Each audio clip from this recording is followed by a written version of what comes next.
তার চাইতেও বেশি অনেক সময় মায়ের অনুরোধ আমরা না শুনে আমরা দেশের টানে মানুষের অধিকার আদায়ের সংগ্রামে আমরা অনেক সময় চলে যাই রাস্তায়, যুদ্ধক্ষেত্রে যুদ্ধের ময়দানে আমরা চলে যাই।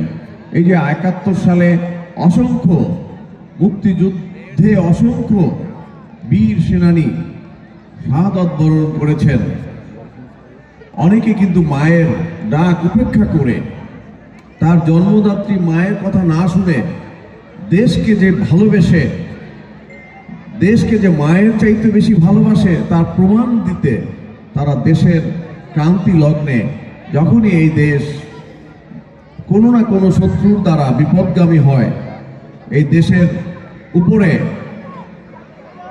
কোনো না কোনো হায়নার ছায়া যখন পড়ে তখন এই তরুণরাই এগিয়ে আসে দেশকে মুক্ত করতে। যেমনি করে এই ২৪ জুলাই আগস্ট মাসে আমরা দেখেছি তরুণ সমাজ এগিয়ে এসেছে। যখন একটা সময় রাজনৈতিক আকাশে কালো মেঘের ঘনঘটা আমরা দেখেছি, আশা নিরাশার দোলাচালে যখন আমরা নিমজ্জিত হয়েছি, তখনই এই ছাত্র জনতা তরুণ সমাজ আমাদের পাশে এসে দাঁড়িয়েছে। দেশকে ভালোবেসে দেশের জন্য অকাতরে রক্ত দিয়ে মানুষের অধিকার আদায় করার জন্য তারা সবসময় সম্মুখ সারিতে অবস্থান নিয়েছে। সেই জন্য তরুণের জয়গান কবি নজরুল যেমন গেয়েছেন, আমিও কবি নজরুলের কণ্ঠে মিলিয়ে আমিও তরুণের জয়গান সবসময় গাইতে শিখি, সবসময় গাই। এই তরুণরাই আগামী দিনের আমাদের জাতির ভবিষ্যৎ, এই তরুণরাই আমাদেরকে পথ দেখাবে। আমরা যদি পথ হারাই, আমরা যদি বিপদগামী হই, আমাদের রাজনৈতিক ব্যর্থতা, রাজনৈতিক নেতৃবৃন্দ যদি বিপদগামী হয়, তাহলে এই তরুণরাই সামনের সারিতে আসে এবং আমাদেরকে সঠিক পথ দেখায়।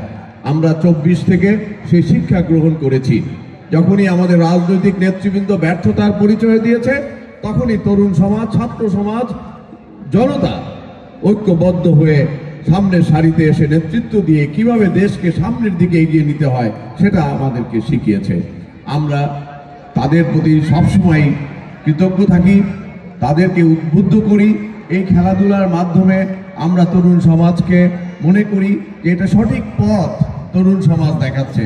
আজকে তাদের যারা এই আয়োজক তাদেরকে অসংখ্য ধন্যবাদ জানাই যে তারা এরকম একটি নির্মল বিনোদনের ব্যবস্থা করে দিয়েছে এবং অসংখ্য দর্শক, এখানে অনেক ছাত্ররা রয়েছে যাদের হয়তো আগামীকাল পরীক্ষা আছে, কিন্তু তারপরও তারা খেলার টানে, এই যে বিনোদনের টানে, নির্মল বিনোদন, এর মধ্যে শুধু আনন্দ আর আনন্দ, এর মধ্যে কিন্তু এছাড়া আর কিছুই নাই, শুধু আনন্দ।